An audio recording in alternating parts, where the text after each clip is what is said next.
Bom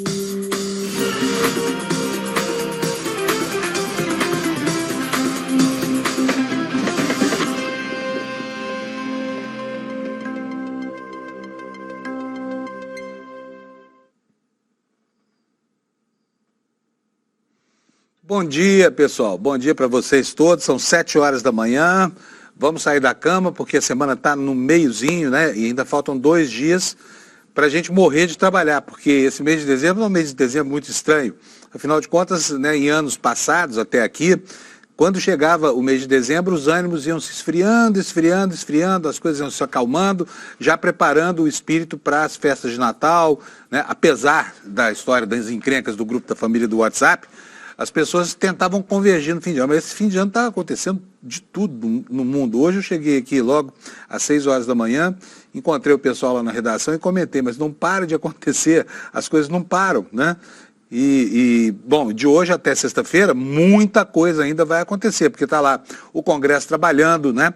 As tempestades caindo, desafiando o poder de fiscalização do governo federal, do governo estadual e dos governos municipais.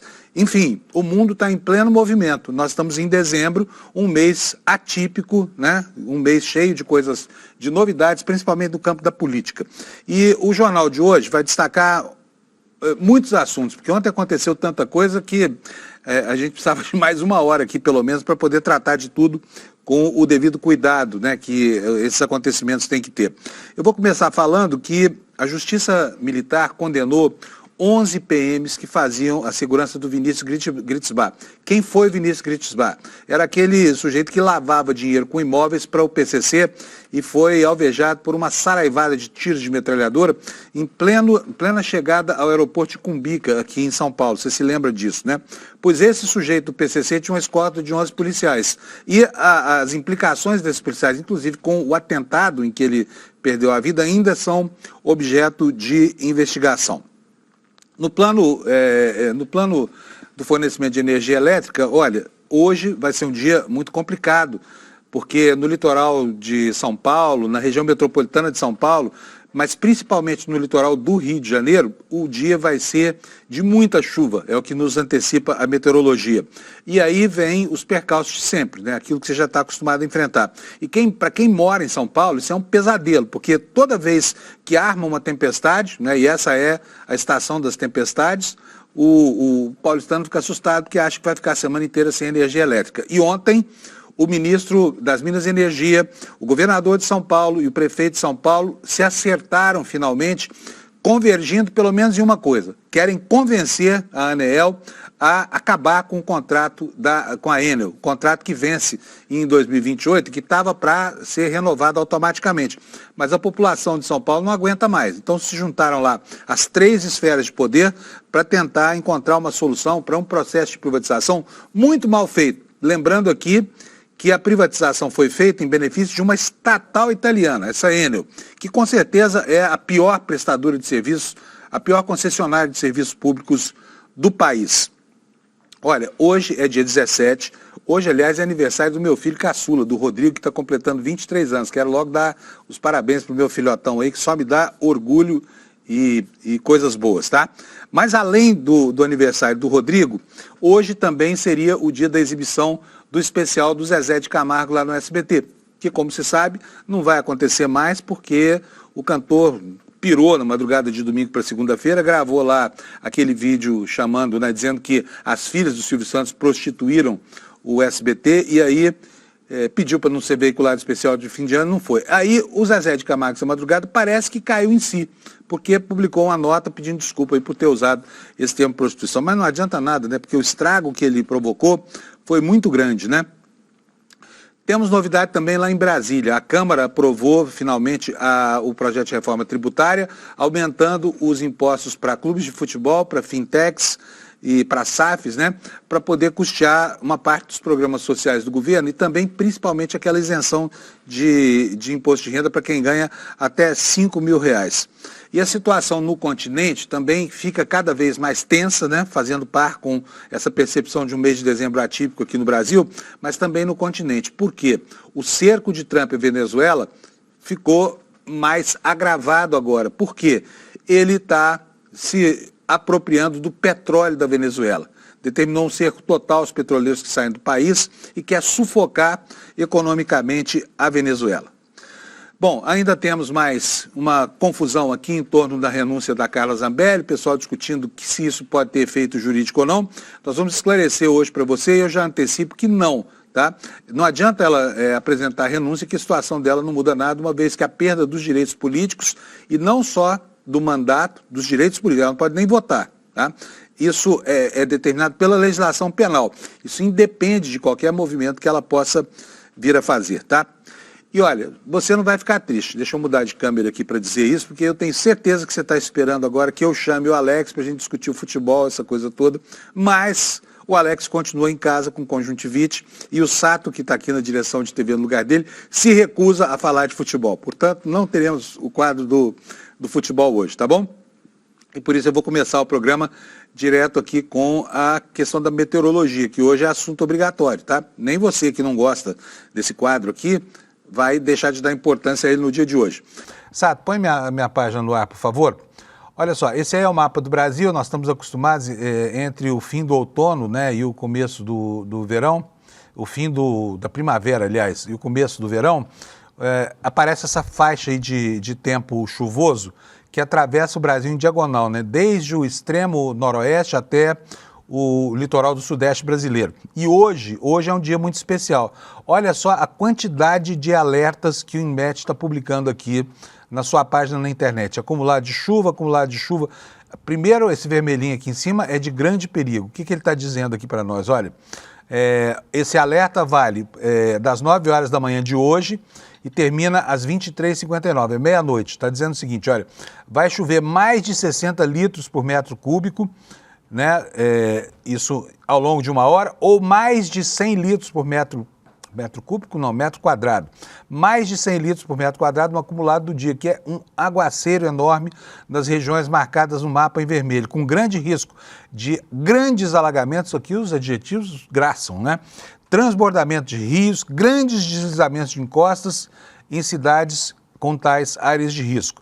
Onde é que isso vai acontecer? Vamos subir aqui a página para você ver direitinho. Olha, é nessa porção aqui dos estados de São Paulo, do Rio de Janeiro, isso chega até o sul do Espírito Santo, tá? Vai cair um aguaceiro aí.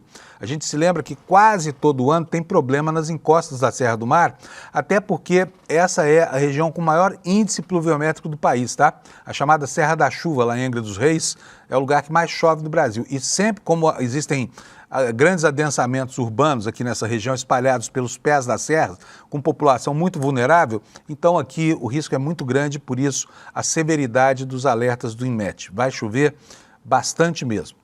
Então vamos ver aqui quais são os alertas. Eu vou clicar aqui, alerta de acumulado de chuva no litoral centro e sul do Rio de Janeiro, acumulado de chuva também nessa região aqui da fronteira entre o litoral do Rio de Janeiro e de São Paulo, chegando até a região metropolitana de São Paulo, tá bom?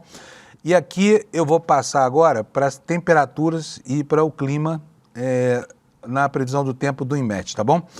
Tá aqui, olha, isso aqui é o mapa do que deve acontecer hoje à tarde. Então, chuva grossa em toda essa área verde, né? E eu reitero que aqui no litoral do sudeste a coisa vai ser mais séria. E chuva também em toda essa faixa verde ao redor do verde escuro, tá? Porque isso indica que vai haver chuva generalizada em praticamente todo o território nacional, à exceção de algumas capitais do Nordeste, mais ao leste, né? E também do sul do país, onde também deve chover no Paraná e um trecho de Santa Catarina.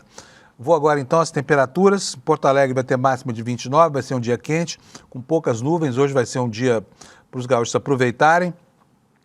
Em Florianópolis também tempo nublado com máxima de 22, em Curitiba máxima de 20 graus Celsius, mínima foi de 13, portanto uma madrugada fresquinha lá na geladeira do Brasil. A previsão é de nuvens, não tem previsão de chuva para Curitiba, tá? Em São Paulo, muitas nuvens, chuva isolada. Estava chovendo agora de manhã na hora que eu vim para cá, eu vim de bicicleta, tomei uma chuvinha rala na cabeça, ainda bem que foi uma chuva rala. No Rio de Janeiro, muitas nuvens, pancadas de chuva, trovoadas, e aguaceiro, tá? Aguaceiro. Lembre-se do alerta vermelho aqui. Temperatura máxima de 28 graus no Rio de Janeiro. Em Vitória do Espírito Santo, 30 graus Celsius de máxima, com muita chuva também. Em Belo Horizonte, 27 graus, também aguaceiro. Agora vamos passar aqui para o centro-oeste brasileiro. Em Brasília, hoje vai chover. Ontem não choveu, né? Hoje vai chover e a máxima vai ser de 26 graus. Em Goiânia vai fazer 29, também previsão de chuva isolada. Em Campo Grande, chove lá, mas a previsão é de pouca chuva. Temperatura máxima de 29 graus. Em Cuiabá, 31 graus Celsius, em Palmas, no Tocantins, máxima de 31 com chuva também. A mesma coisa em Cuiabá, só que a temperatura também chega a 31 graus Celsius. Em Porto Velho, 30 graus de máxima. Em Rio Branco, nuvem, chuva isolada e 30 graus. Em Manaus, pancadas de chuva, 34 graus. Boa Vista, nuvens, chuvas isoladas e 34 graus. Macapá, 33 graus de máxima, com a mesma previsão do tempo. E em Belém, 33 graus Celsius. Também deve chover lá em Belém, como acontece praticamente todo santo dia, né, da primavera e do verão. Aqui no Nordeste, São Luís terá nuvens, dia nublado, pancadas de chuva e máxima de 33 graus. Em Teresina, chuvinha isolada. Não vai dar nem para espantar o calor de 36 graus que vai fazer lá ao longo do dia de hoje. Em Fortaleza, também pode acontecer chuva isolada com máxima de 30 graus e a mesma coisa pode acontecer em Natal, onde, no entanto, a previsão é de nuvens, né? A possibilidade de chuva é menor. Nas demais capitais do Nordeste, dia ensolarado, tá? Recife tem 32 graus. Eu quero pegar aqui, então já falei aqui de Natal, de Recife. João Pessoa, na Paraíba, terá 31 graus, com nuvens no céu. E Maceió terá 31 graus Celsius, nuvens também no horizonte, poucas. E Aracaju, 29 graus, com nuvens também. Por último, Salvador, previsão de nuvens no céu, muitas nuvens, 31 graus Celsius de temperatura máxima. Essa é a meteorologia e agora vamos falar dos destaques aqui no site do ICL. Daqui a pouquinho eu tenho o Kleber Lourenço aqui comigo para a gente poder discutir a dança da dosimetria lá em Brasília e outras questões. No site do ICL, a principal manchete diz respeito ao acirramento do clima aqui no litoral da Venezuela, onde os Estados Unidos agora passaram a confiscar o petróleo do Hugo Chávez, na mão grande mesmo, sabe? Querem sufocar a Venezuela e o objetivo primeiro do Trump, que é a implicância ideológica com o Maduro, também passa pelo interesse econômico no petróleo, que é a razão do interesse pelo Maduro, já que os Estados Unidos têm alta tolerância a ditaduras em outras áreas do planeta, né, na sua estranha geopolítica. Então a manchete principal é: Trump anuncia bloqueio de petroleiros sancionados que entrem ou saiam da Venezuela. O governo venezuelano dizendo que essa é uma decisão absolutamente irracional e que tem como objetivo roubar as riquezas que pertencem à pátria deles lá. O que é verdade, absolutamente, né? Olha, o Jamil Chad, que agora é nosso colunista, a gente roubou ele do UOL, né, para nossa alegria aqui, porque o Jamil é um baita jornalista, traz aqui conosco, né, repassando lá aqueles tempos sombrios da Covid no Brasil, da crise da Covid, está nos mostrando que a ABIN chamou a atenção do Bolsonaro, como está escrito aí, alertou o Bolsonaro para o risco da Covid-19 logo nos primeiros dias do surto na China. Então o Bolsonaro não pode dizer que não sabia, né? Enfim, não sabia o que estava acontecendo nem da gravidade, porque a agência de inteligência, que ele tentou manietar em seu benefício e benefício dos filhos, chamou a atenção do governo, tá? O Jamil nos conta aqui que os documentos até hoje mantidos em sigilo revelam que a ABIN recomendou que o governo brasileiro reavaliasse o risco da Covid e alertou também sobre desabastecimento. Daqui a pouco a gente vai detalhar isso aqui para você, tá bom? Nos outros destaques, olha aqui, o ministro Alexandre de Moraes admitindo que reduzir penas é flertar com o golpismo, né? Enquanto o Senado e a Câmara começam a se desentender sobre aquele acordo que foi feito essa semana em torno da votação do tal projeto da dosimetria, que na verdade nada mais é do que um projeto de anistia disfarçadinho de projeto de dosimetria, né? O que mais, gente? Olha só, lá no Rio de Janeiro, a situação indecente da política, a imbricação entre política e crime organizado, né, continua com as suas vísceras expostas aí, mostrando pra gente o quanto o poder público no Brasil está contaminado por essa gente, né, que representa aqui os piores interesses, os interesses do crime organizado, né? E a Polícia Federal diz que houve muitas declarações efusivas de carinho, tá? Entre o juiz, que foi preso ontem, né, um desembargador que foi preso ontem, e o presidente da Assembleia Legislativa. Eles falaram, se chamavam aí, olha, você é irmão de vida, né? E aqui eu já quero manifestar aqui a minha estranheza. Espero que você, ao saber disso, também fique com o seu estômago revirado nesse café da manhã, amargo que estão nos servindo. Esse desembargador, ele passou 18 anos respondendo ao CNJ um processo, e também na esfera criminal, um processo onde era acusado de venda de sentença. Sabe o que aconteceu? Ele foi desligado da magistratura durante esses 18 anos, mas ao final o processo prescreveu. E aí ele não só foi reincorporado na carreira, como também recebeu uma promoção para desembargador. E aí acabou preso, como você sabe, ontem, né? Na retomada da Operação Unha e Carne da Polícia Federal. Por quê? Suspeito ou acusado, vou usar a palavra, não é suspeito não. Ele é acusado pela Polícia Federal de ter vazado a informação da prisão do TH Joias, que é aquele dublê de deputado estadual e vendedor de armas para o Comando Vermelho lá no Rio de Janeiro. O outro destaque aqui, um destaque bastante importante, principalmente para a população da região metropolitana de São Paulo, onde a Enel, além de São Paulo, tem outras 23 concessões aqui para distribuição de energia elétrica. Finalmente, ontem, né, no meio de uma contenda para estabelecer responsabilidades, as autoridades todas responsáveis por essa sucessão de apagões em São Paulo resolveram se dar as mãos para tentar convencer, convencer a Agência Nacional de Energia Elétrica, que é autônoma, a não renovar a concessão com a Enel, tá? E já está se falando de caducidade do contrato, que significa, na prática mesmo, uma intervenção. Esse é o resultado dessa privatização que a direita brasileira vende, tá? Depois, quando a coisa estoura, né, aí vem lá, junta Tarcísio, que é um privatista nato, com o prefeito de São Paulo, que é outro, a pressionar o governo federal, que está imóvel diante da inércia da ANEEL, para resolver o problema tão grave que acomete a cidade a cada chuva. Esses são os nossos destaques. Eu quero saber do Sato se o Kleber já está por aí. Se estiver, vou pedir para botar o Kleber no ar. Então, beleza, vamos colocar o Kleber Põe o Kleber na linha, por favor, doutor Sato. Deixa eu falar com ele. Bom dia, Kleber. Tudo bem? Bom dia, Panunzio. Bom dia, comunidade de CL. Tudo bem? Beleza, eu estou querendo descansar um pouco, sabe? Porque não acaba, as coisas não param, né, Kleber? Em outros anos era mais fácil, né? Estou contando os dias para o recesso legislativo, porque está realmente uma loucura. Pois é, nosso recesso aqui começa sexta-feira. Até lá o Brasil tem que estar de pé, porque vai que, né? Vai que. Fim de ano no Brasil, antigamente aconteciam tragédias por causa do clima, né? Aqui a gente ainda fica em recesso, mas ainda vou ficar com o olho no peixe e outro no gato, porque, né, no Brasil não morremos de tédio. É verdade, pois é. Nós estamos saindo aqui de sobreaviso, olha, se precisar, entra todo mundo, né? E muita coisa pode acontecer. Bom, vamos aqui começar com a matéria que diz respeito ao Kleber.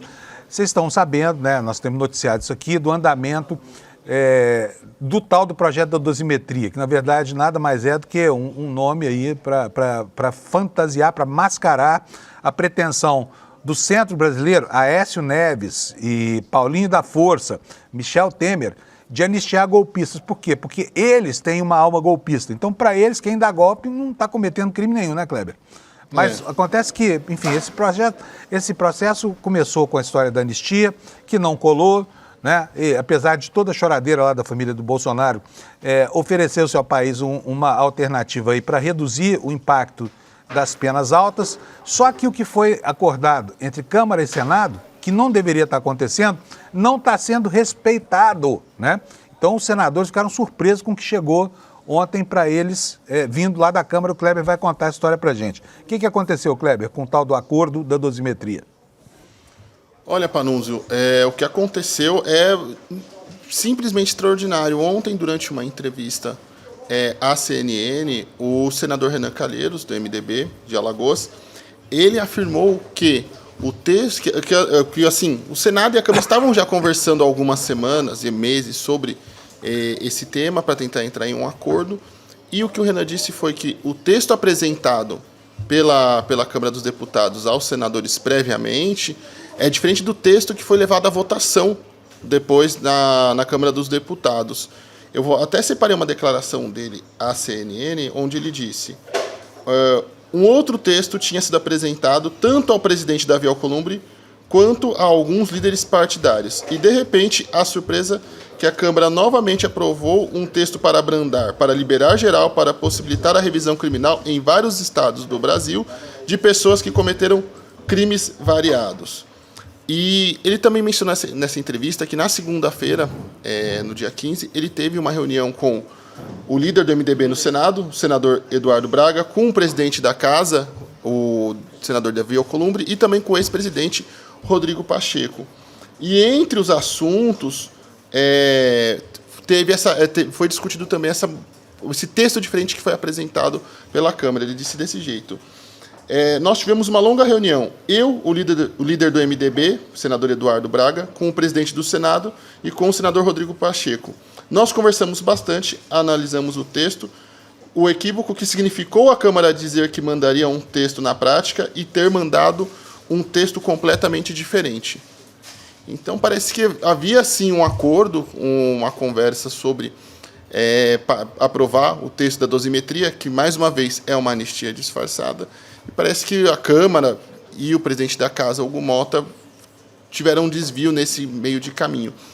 Essa quebra de acordo se reflete em algumas articulações que estão acontecendo na Casa, como, por exemplo, há uma inclinação dos senadores, há uma movimentação para que eles derrubem o texto vindo da Câmara. Por quê? Porque como o texto veio da Câmara dos Deputados, então, mesmo que o Senado faça alterações, o texto volta para a Câmara dos Deputados, para que aí a Câmara aceite ou não as alterações do Senado, e aí sim vá para a sanção presidencial. O que acontece? Esses senadores, devido a essa quebra de acordo, já estão cismados com a Câmara dos Deputados. Eles já não confiam tanto de que a Câmara vai manter as alterações que o Senado possa vir a fazer e acreditam que isso vai acabar gerando mais problemas. Então, há uma linha de senadores que defende derrubar o texto da Casa, vindo da Câmara dos Deputados, para apresentar um novo texto vindo do Senado. Por quê? Porque aí esse texto vai para a Câmara, mas quem tem a palavra final será o Senado, Panunzio. O Kleber, você sabe que me chama a atenção nessa história da dosimetria, o autor original da proposta não é o Paulinho da Força, né? É o Marcelo Crivella, não é isso? E quem é o Marcelo Crivella? Marcelo Crivella é do PL, aquele ex-prefeito do Rio de Janeiro, que saiu preso, terminou o mandato dele preso, foi condenado já em segunda instância pelo Tribunal Regional Eleitoral do Rio de Janeiro, mas ele está de posse do mandato de deputado federal. Esse é o cara, né? A qualidade moral desse deputado é essa, tá? Ele está cassado, mas vai terminar o mandato de deputado federal dele no exercício do mandato, apesar da vergonha pública de ter saído preso. E agora dá de presente ao país essa história da dosimetria. Mas até ele agora está denunciando que esse processo da dosimetria pode levar o Brasil à instabilidade institucional, Kleber? Que história é essa? Isso mesmo. Panunzio, vamos ver o vídeo antes e aí a gente comenta em cima dele, pode ser? Pode ser, vamos lá. Está com o vídeo fácil? Roda para nós, Sato. O ideal teria sido a gente aprovar a anistia, porque se no futuro houverem outras manifestações como aquela quebradeira toda, as penas serão essas que agora estão sendo modificadas. Não vai poder mais somar as penas todas e dar penas altíssimas. Então, nesse aspecto, realmente o projeto acaba, vamos dizer assim, de certa forma, incentivando essas manifestações. Bom, seria anistia, porque a anistia só tratava de 8 de janeiro. É incrível ouvir isso da boca de Marcelo Crivella, esse ínclito deputado federal. Exatamente. O texto original do Marcelo Crivella era aquele que previa, de fato, uma anistia ampla e restrita. Tendo algumas limitações, não atingindo as lideranças, os articuladores, mas era um texto, de fato, diretamente sobre a anistia. E aí ele se junta ao coro de diversos membros da extrema-direita e bolsonaristas, se é que dá para tratar essas duas coisas em separado, mas que são contra o PL da dosimetria. O texto dele acabou sendo relatado pelo Paulinho da Força, que fez as modificações para chegar nesse texto atual, que está gerando bastante debate, que tem muitos problemas ali de redação, e agora ele fala textualmente, o texto atual é um convite para que outras pessoas tentem também um novo 8 de janeiro. Isso é muito semelhante com o que o secretário de Assuntos Legislativos do Ministério da Justiça, o Marivaldo Pereira, disse para mim em entrevista, a gente publicou até ontem no site do ICL Notícias, onde ele também comentou, o PL da dosimetria, da forma que está hoje, ele é um convite para que outras pessoas e outros grupos tentem novamente um novo golpe, tentem novamente um novo 8 de janeiro. Então veja só como, até mesmo da esquerda à extrema-direita, todo mundo está fazendo essa mesma avaliação. É um convite, sim, para o golpismo, o texto que está hoje no Senado e que vai ser discutido hoje na Comissão de Constituição e Justiça do Senado, Panunzio. Pois é. Bom, dando sequência a isso, eu continuo achando, repito aqui, que eu acho muito estranho que um deputado que esteja cassado, né, vai ter que sofrer as consequências dessa cassação lá na frente, a menos que o TSE resolva liberar o Marcelo Crivella das duas condenações que já sofreu em duas instâncias. E os processos contra ele seguem ainda, né? Agora, deu ruim então lá no Senado, esse projeto saiu da Câmara negociado de uma forma, mas chegou ao Senado outra coisa, né? Mas tem lá o Alessandro Vieira, que é o relator, dizendo que vai apresentar um voto pedindo a rejeição da matéria votada pela Câmara, não é isso, Kleber? Exatamente. E lembra que a gente conversou no comecinho sobre a desconfiança do Senado entre o Senado e a Câmara? Parece que esse texto já é mais uma peça nessa discussão toda, porque o parecer do senador Alessandro Vieira, ele não só rejeita o texto apresentado pela Câmara, como ele também sugere que o Senado faça a apresentação de uma nova matéria discutindo este assunto. Então, isso já faria parte, isso já mostra mais uma vez essa estratégia do Senado de derrubar o texto da Câmara e apresentar um texto próprio, para que aí tire da Câmara a palavra final. E aí, mais uma vez, chama a atenção o senador Alessandro Vieira está fazendo esse movimento ali, uma vez que ele tinha feito falas bem contundentes ao longo dos últimos dias contra o texto, contra essa proposta de anistia, e aí agora ele faz esse voto, aparece com esse voto contrário, esse parecer contra a aprovação, mas sugerindo a apresentação de um novo texto, como uma espécie de redução de danos ali, dos problemas que foram apresentados pela Câmara no texto do Paulinho da Força, Panunzio.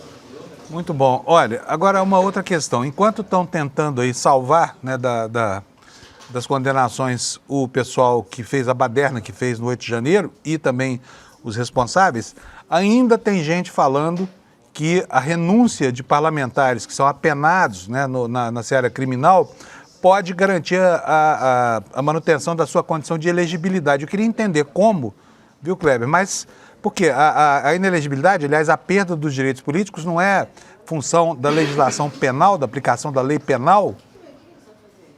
Então, Panunzio, mais uma vez, inclusive Otto Alencar lá atrás fez até uma brincadeira sobre isso, que quem estava cuidando da anistia era o grande jurista Paulinho da Força.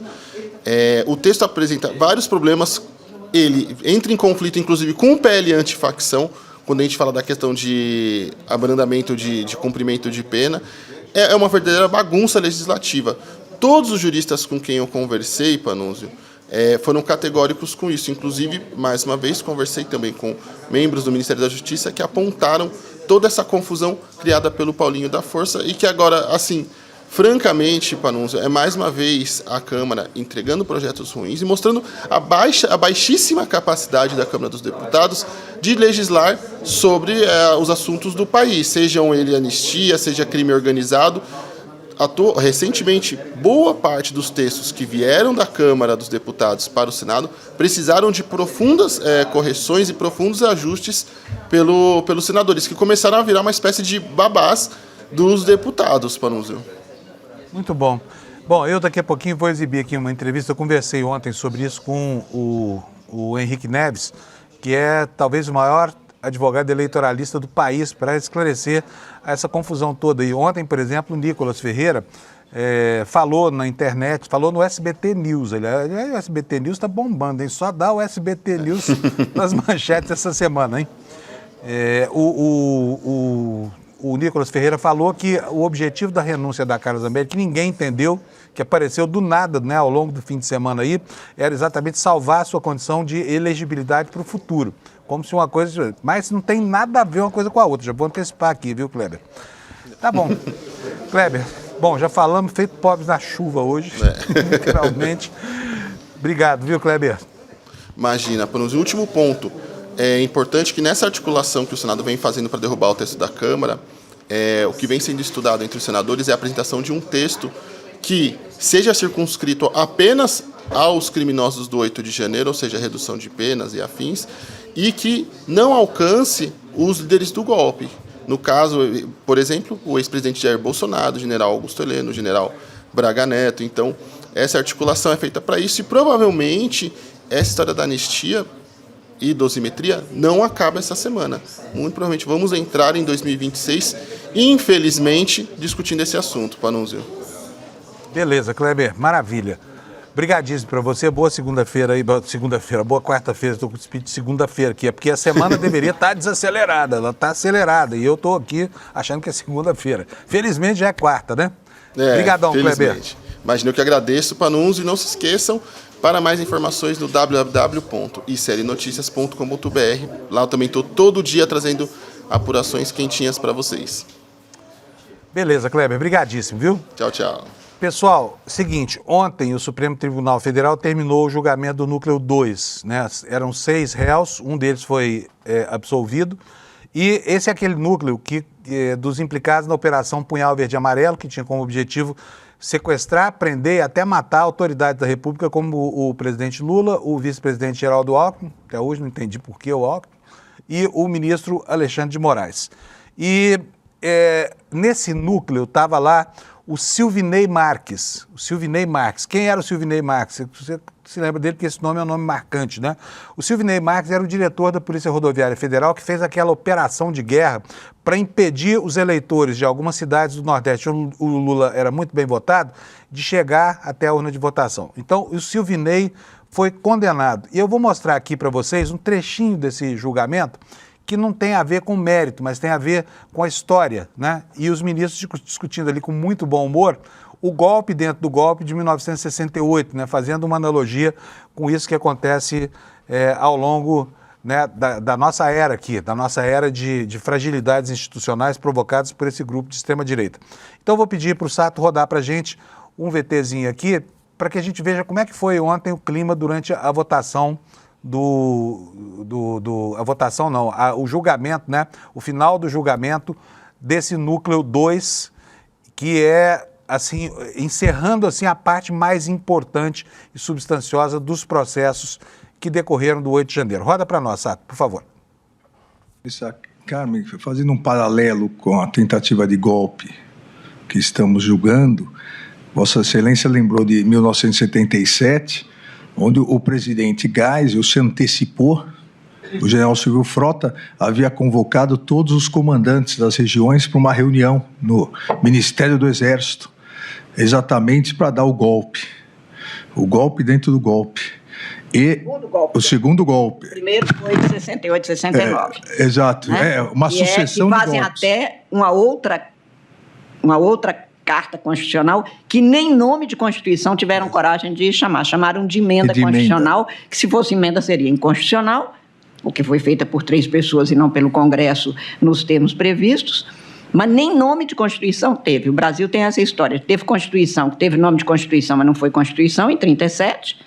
Ela só entraria em vigor depois do plebiscito, que nunca foi feito. E teve uma outra, que foi uma nova Constituição, que é a de 69, mas que não tinha nome porque não tiveram coragem para tanto. Eu não quero ser inoportuno, mas em ambos os episódios com uma forte participação mineira, ministra Carmen. Pois é, meu amigo. Mas porque, apenas esqueça essa parte. A vida é isso. Todo povo tem seu Tiradentes e seu Joaquim Silvério dos Reis. É preciso tomar cuidado com isso. Afinal, a humanidade tem Cristo e Judas. Então, Minas apenas retrata isso, mas nós vivemos libertas quae seratame, liberdade ainda que tardia, e o nosso lema é Tiradentes. O outro é só para a gente lembrar das trevas que podem descer. E tomar cuidado, que eu gosto é da luz. Eu concordo 100%, a imensa maioria de Tiradentes, não há dúvida. Era apenas para lembrar o direito. Tá certo. O direito também isso é Minas, eu sou do Gerais. Não provoca. Bacana, né? O clima entre eles sempre tá bom, né? Sempre tá bom, muito mais no meio da rudeza, que é essa história toda de apenar a gente com penas tão graves quanto a que foi imposta ontem, por exemplo, né, aos integrantes do tal Núcleo 2, principalmente o general Mário Fernandes, que foi condenado à segunda maior pena. A primeira é do Bolsonaro, 27 anos e 3 meses, a segunda é a do general Mário Fernandes, tá? Mas nesse grupo, como eu falei, estava o Silvinei Marques, né? E o Silvinei Marques era o diretor da Polícia Federal que no dia da eleição fez aquelas blitz, né? Um trabalho mais de lockout mesmo, político, ideológico, para tentar impedir o Lula de obter os votos do eleitorado das regiões onde ele foi mais votado no país, né?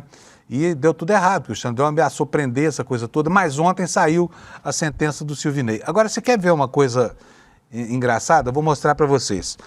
Quem é Silvinei Vasquez? Silvinei Vasquez é esse anjo caído aí da Polícia Rodoviária Federal, que assim que entrou em evidência, recebeu uma forcinha lá de um prefeito do interior de Santa Catarina, do município chamado São José, né?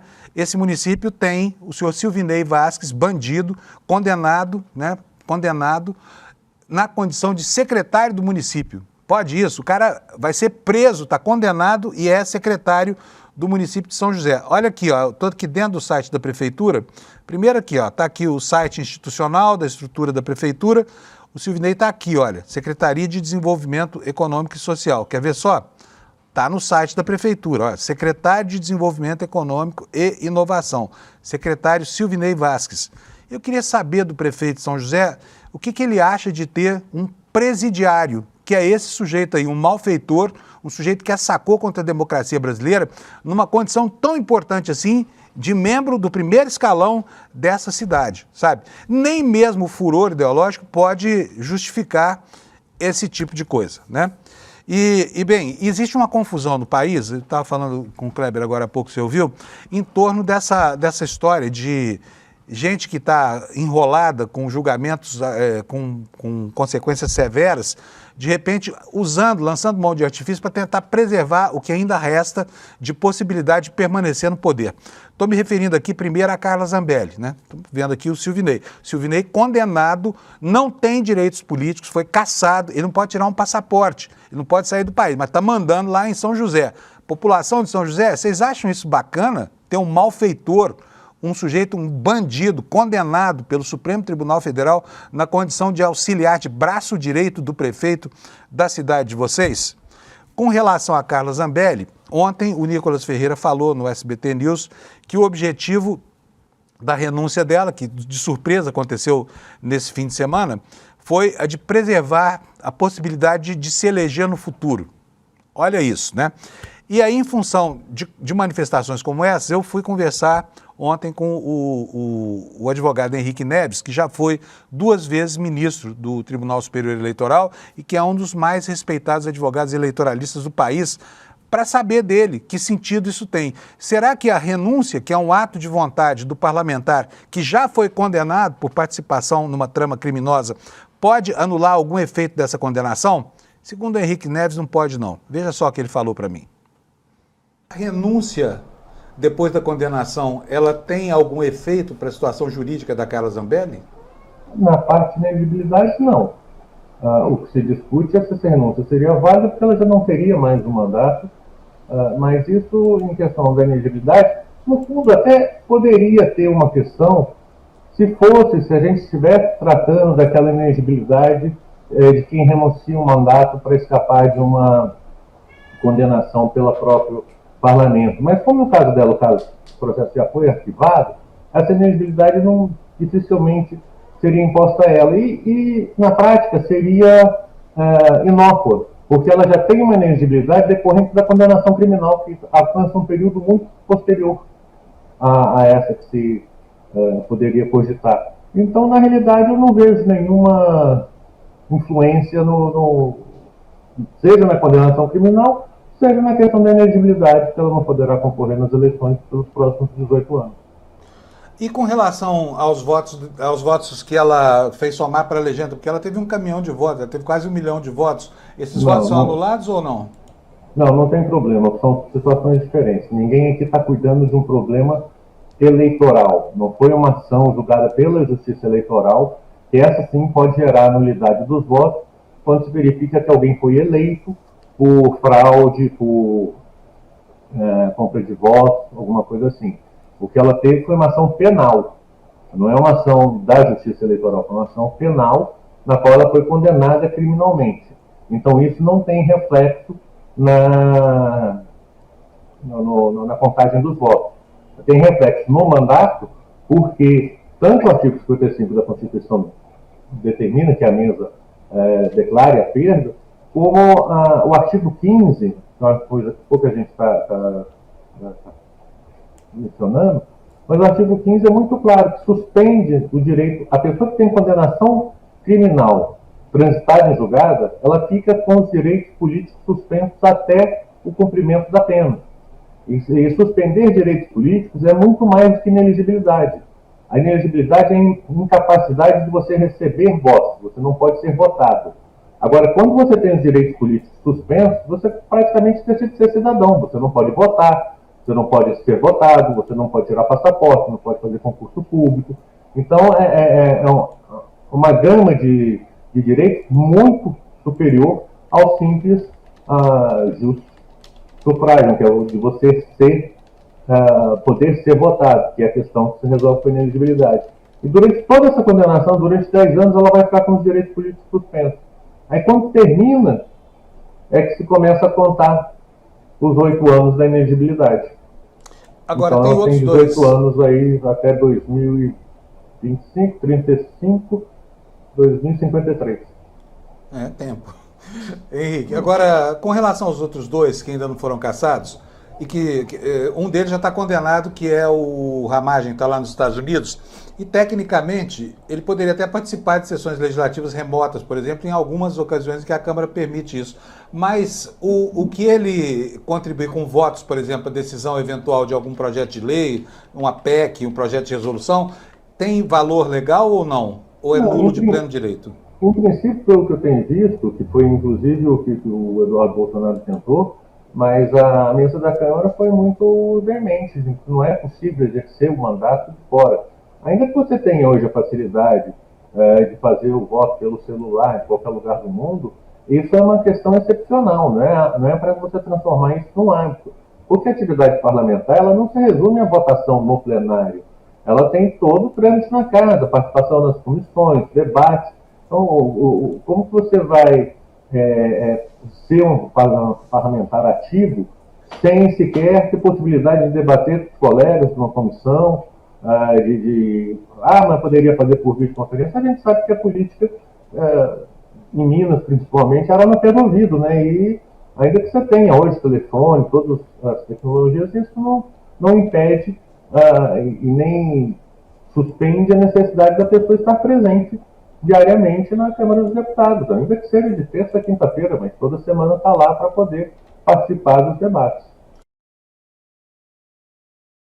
Do doutor Henrique Neves. Portanto, não há, de jeito nenhum, não há consequência nenhuma que possa aliviar a dureza das punições aplicadas, entre elas a perda dos direitos políticos, como lembrou o Henrique Neves, né? Não se trata de perder só a elegibilidade, se trata de perder todos os direitos políticos, todos, inclusive o direito de tirar um passaporte. Então, essa pessoa.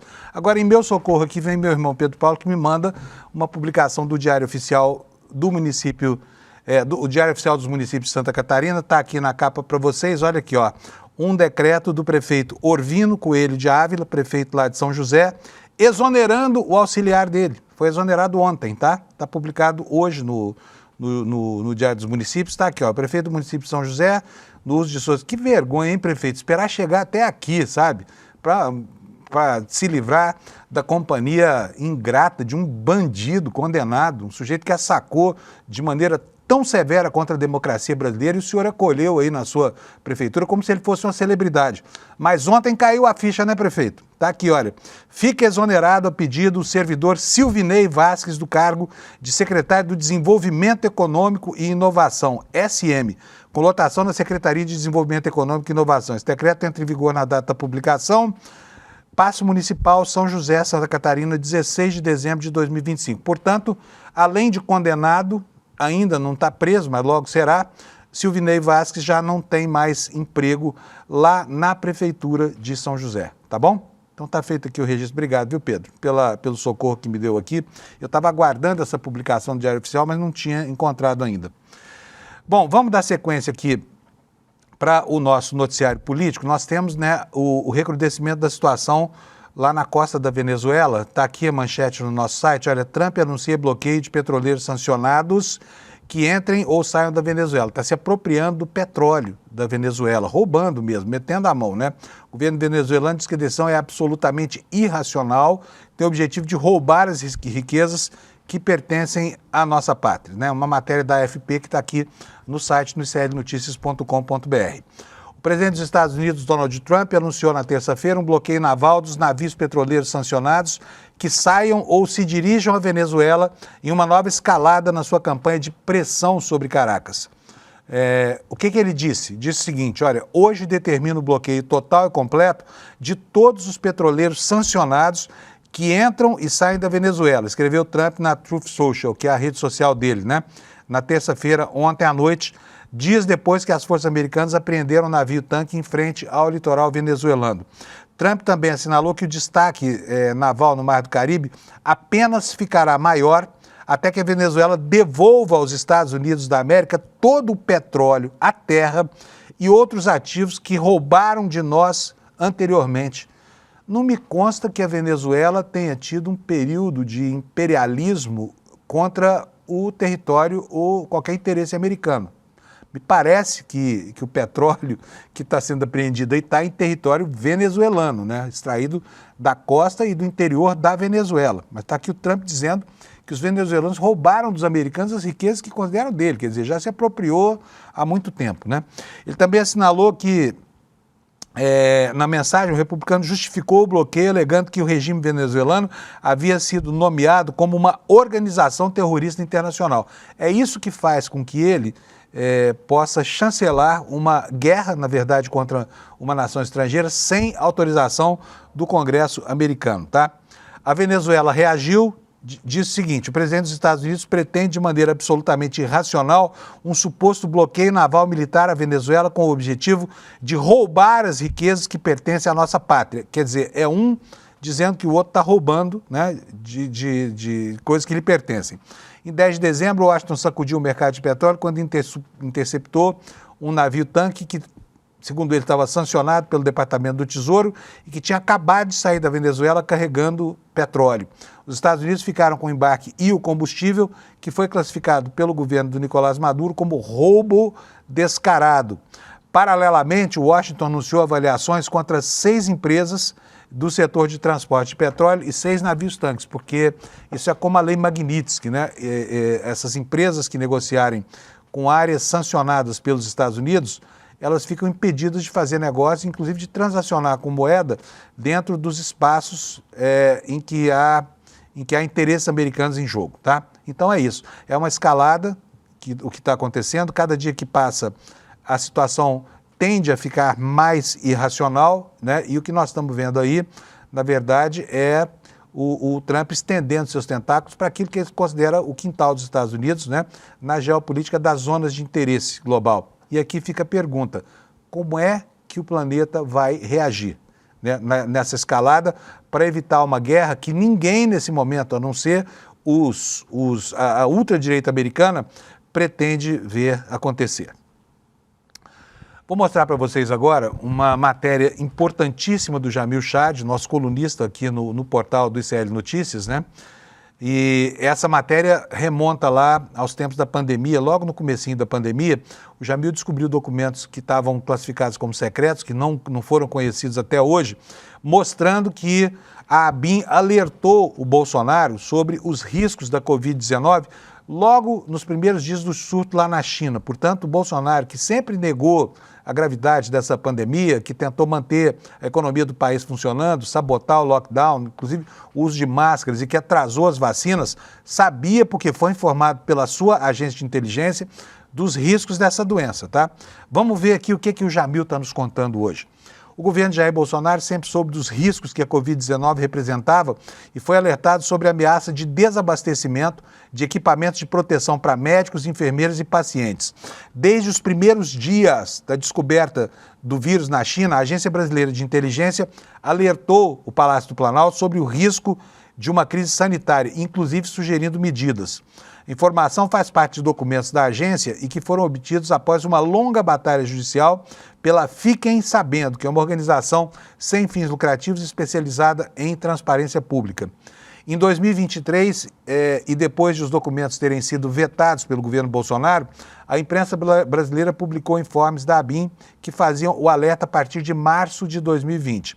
Agora, no entanto, os relatórios que começam a ser publicados pelo ICL Notícias revelam que a preocupação já existia desde os primeiros dias do surto. E o governo estava avisado. Quando ele surgiu, esse vírus surgiu como uma ameaça lá na China. Brasília foi alertada quase que imediatamente sobre a crise. Ao longo dos próximos dias, o Jamil vai divulgar dezenas de documentos que mostram como o governo brasileiro tinha consciência e estava bem informado do que estava acontecendo, tá? E aqui, para encerrar, o Jamil nos diz o seguinte: a ação tardia do governo de Jair Bolsonaro, a recusa em seguir as recomendações internacionais e o negacionismo científico conduziram o país a ter um dos piores índices de contaminação pela Covid-19 do mundo, mais de 700 mil mortos. O Brasil ainda esteve entre os países com maior número de vítimas fatais. Ficou atrás só do Peru e dos Estados Unidos, tá? E aqui, de caso pensado, porque o Bolsonaro fez o que pôde para sabotar, né, todas as providências que podiam mitigar a crise da Covid-19, desmobilizando o lockdown, sabotando as vacinas, e tudo isso transcorreu sem que até hoje se falasse em punição. Só agora é que a atuação do Bolsonaro na pandemia começa a ser formalmente investigada, porque nós tivemos ali com Augusto Aras, né, um torniquete impedindo ali um escudo protegendo o Bolsonaro, impedindo que a justiça fizesse o que tinha que fazer, que era botar na cadeia esse presidente criminoso que matou centenas de milhares de pessoas com uma ação dolosa, que tinha esse objetivo.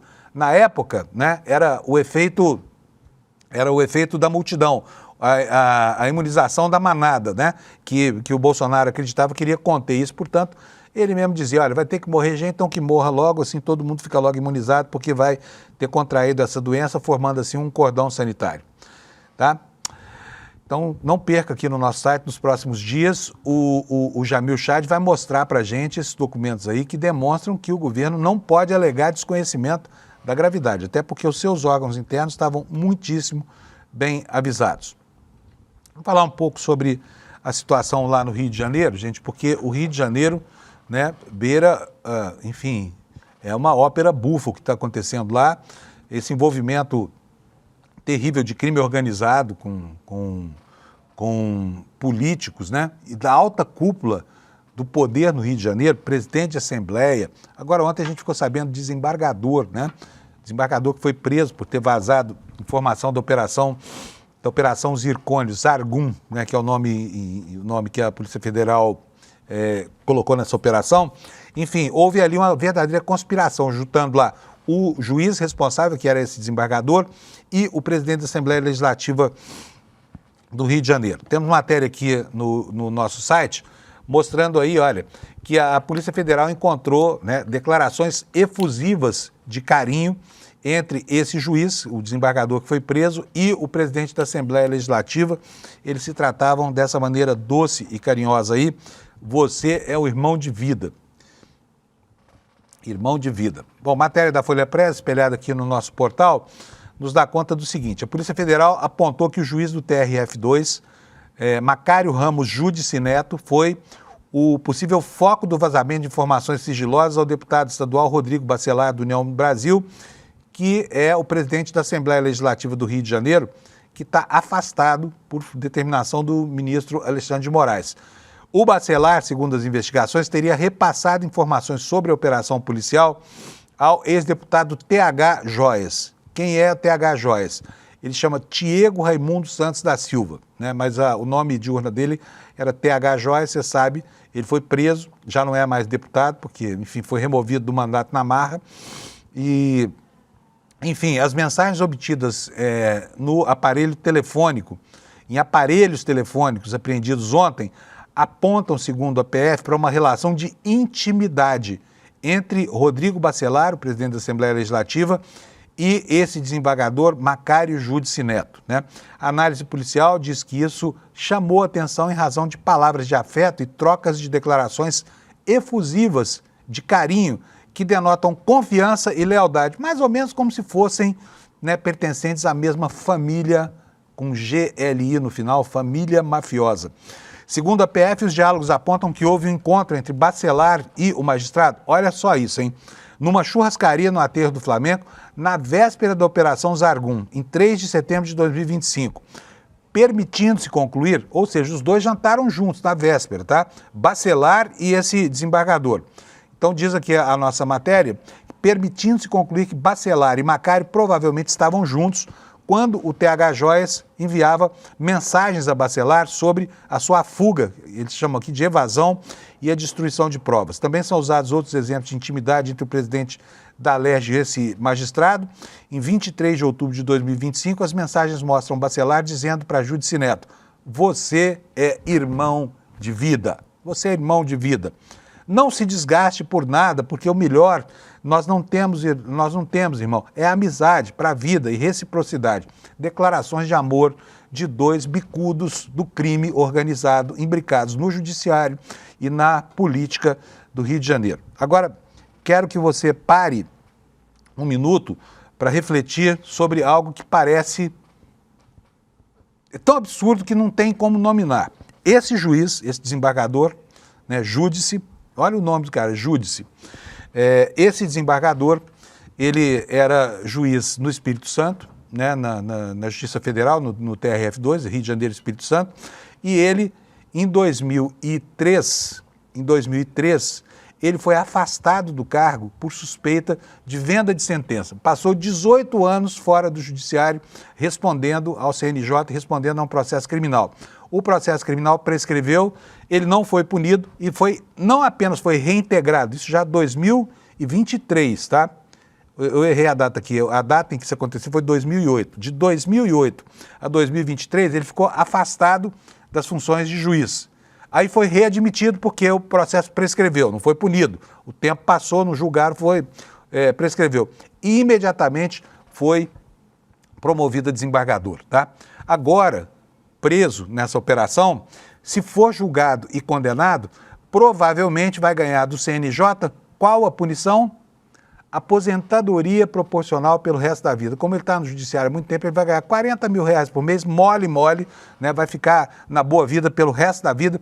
Você não gostaria de receber uma punição como essa? Alguém para pagar os seus boletos, o seu aluguel, o seu supermercado pelo resto da vida, porque você vendeu uma sentença? É inacreditável que o Brasil ainda no judiciário brasileiro se puna com uma maravilha dessa, né? Você é um corrupto, safado. Por isso você vai ficar em casa daqui para frente ganhando o seu salário integral pelos próximos 50 anos da sua vida. Não se preocupe. Vá para a Europa, compre bons vinhos, porque é tudo por conta da sua má conduta e o contribuinte brasileiro é muito generoso. É um absurdo, não é não? Assim eu vou encerrando o noticiário de hoje, porque já são 7 horas e 58 minutos. E eu vou pedir para o Sato para providenciar a nossa audiência para que a gente saiba como é que foi hoje o resultado, né?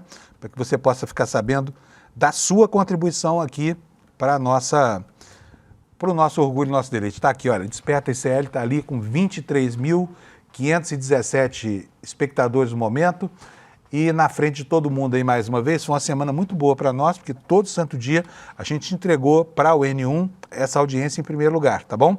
Então, muito obrigado para você estar aqui, olha, somos líderes absolutos, o Desperta em primeiro lugar de audiência todo dia, nesse horário aqui, graças à sua audiência. Obrigado, tá bom? E o marketing do dia agora, Sato, cadê o nosso marketing de hoje?